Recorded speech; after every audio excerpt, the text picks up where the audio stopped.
SIR और election commission को vote बढ़ाने के लिए काम करना चाहिए कि वोट बढ़ें। और मैंने जैसा कहा और फिर कहता हूं कि यूपी में 3 करोड़ से ज़्यादा वोट कटने जा रहे हैं। अगर आप सोचें 3 करोड़ वोट अगर कट जाएंगे और बीजेपी इलेक्शन कमीशन मिलकर के ये साजिश कर रहे हैं कि जहां जहां बीजेपी हारी है वहां पर वोट ज़्यादा काट दें, तो ये तो साजिश है। लोकतंत्र में, डेमोक्रेसी में साजिश है। और ये एसआईआर नहीं है, एसआईआर के बहाने एनआरसी है।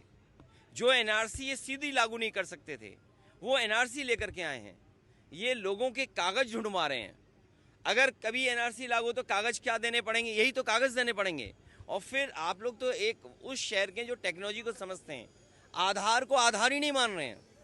ये सबसे बड़ा दुर्भाग्य है कि आधार में हमारे रेटिना की इमेजेस हैं, हमारे फिंगरप्रिंट्स हैं, हमारा पूरा डिटेल उसके अंदर है। हम आधार को आधार ही नहीं मान रहे हैं और एसआईआर करा रहे हैं, जिससे लोग परेशान हैं। इन्होंने नोटबंदी में परेशान किया, जीएसटी से उद्योगपतियों को परेशान किया, कोविड में परेशान किया और अब एसआईआर से परेशान कर रहे हैं। क्या सोच सकते हैं आप यूपी में 3 करोड़ से ज़्यादा वोट कट जाए? तो ये कैसी डेमोक्रेसी है? अगर हमें वोट ही नहीं डालेंगे हम, तो फिर लोकतंत्र को कैसे बचाएंगे? अभी हम बाबा साहब भीमराव अम्बेडकर जी की प्रतिमा देखते हुए आ रहे थे। बाबा साहब भीमराव अम्बेडकर जी ने तो अधिकार दिया हमें वोट डालने का, एक वोट डालने का अधिकार। यही वोट हमें हक दिलाता है, यही वोट हमें न्याय दिलाता है, यही वोट हमें आरक्षण दिलाता है, यही वोट हमारी सुरक्षा करता है, यही वोट हमें नौकरी दिलाता है।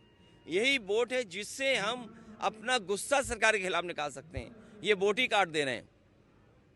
ये बीजेपी की साजिश है। सर, और एक तरफ